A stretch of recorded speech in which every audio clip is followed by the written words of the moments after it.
Biz xanım Zəhranı nümunə kimi tanımamışıq. Həzrəti Zəhra insanlığa nümunədir. Özdə səhv sözdür deyəsən xanım Fatimə Zəhra qadınlar üçün nümunədir. Qadınlar üçün yox. Xanım Fatimə Zəhra insanlıq nümunəsidir. Fərqi yoxdur, cinsindən asılı olmayaraq hər bir insan üçün Həzrəti Fatimə böyük bir nümunədir. Fatimənin nuru Allah nurundan yaranır.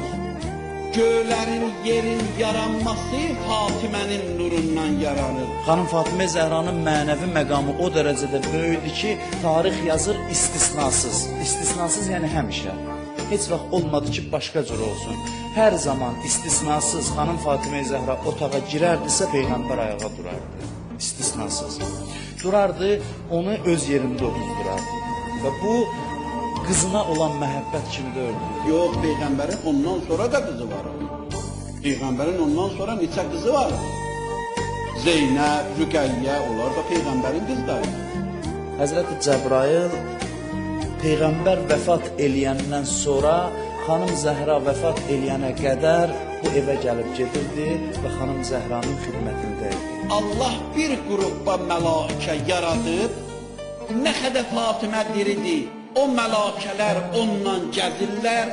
Fatimə dünyasını dəyişəndə də onlar Fatimənin kənarındadılar. Hətta Fatimənin qəbrində də onlar Fatimə ilə. Xanım Fatimə Zəhra da mələklərlə danışırdı və xanım Zəhraya mələklər ilahi həqiqətləri ilham edirdilər. Fatiməyə onlar salam, salavat deyirlər. Həm Fatiməyə, həm Fatimənin atasına, həm Fatimənin yoldaşı Əli və həm də onun balalarına, yəni Həsən və Hüseyn və 11 imamın hamısı onlara qılar salam salavat deyirlər. O mələkələr ta qiyamətə qədər. Ona görə də Allah mələkələrinə dedi, ay mənim mələkələrim, ay behişdə sakin olanlar, Əli əleyhissalamı, Fatiməni təbrik edir. Biz xanım Fatimə Zəhranı Həzrəti Əli əleyhissalamla müqayisə eləyək. Fatimə və Əli iki bədəndə olan bir ruh kimidirlər. Allah deyir, yer kürəsində ən sevimli insanı kişilərin içində, ən istəhli bəndəmi qadınların içində bir-birinə mən yoldaşım. Və belə bir ailədən bütün pak, təmiz nəsli dünyaya gəlir. Allah kamil insan nümunələrini bu ailədə qərar verib. Birini qadın şəklində, birini kişi şəklində. Kamil insan nümunəsi qadın vücudunda xanım Fatimə Zəhradır, kişi şəklində isə Həzrəti Əli əleyhissalamdır. Əli əleyhissalamla Fatimənin, onların kəbinin Allah oxudu. Mehriyə nə mənə təyin elədi?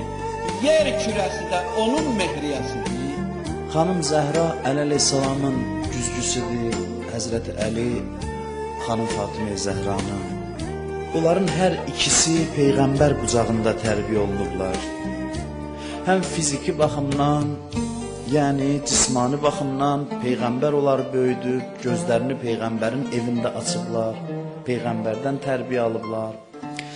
Həm də mənəvi baxımdan Peyğəmbər məktəbinin iki ən əsas, ən parlaq tələbələri və şagirdləridirlər. Həm dünyada Allah onu bizə təyin edir, ondan örnək götürək. Necə Quran buyurur, Peyğəmbər bizə nümunə bir insandır, üsvədir. Quran buyurur da, üsvə, yəni o nümunədir, ondan örnək götürmək lazımdır bizə. Peyğəmbər də buyurur hədislərdə, Fatimə bütün qadınlar üçün üsvədir. Ondan örnək götürmək lazımdır. Dünyası belədir. Fatimə bir nümunə insandır.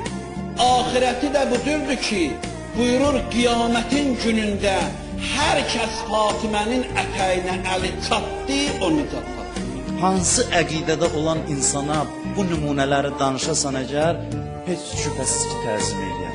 Dünyanın harasında tanıtdırasan, deyəsən, bax bizim şəxsiyyətlərimiz bu insanlar olub. dünyada təzim eləyərlər, hörmət eləyərlər. Peyğəmbər buyurdu ki, and olsun mənim nübüvvətimə, qiyamətin günündə Allah Cəbrayili gətirəcək, mən yapışacağım Cəbrailin əlində. Peyğəmbər özü, mən yapışacağım Cəbrailin əlində. Əli əleyhissalam gəlib yapışacaq mənim ətəyimdən. Fatimə yapışacaq Əli əleyhissalamın ətəyindən.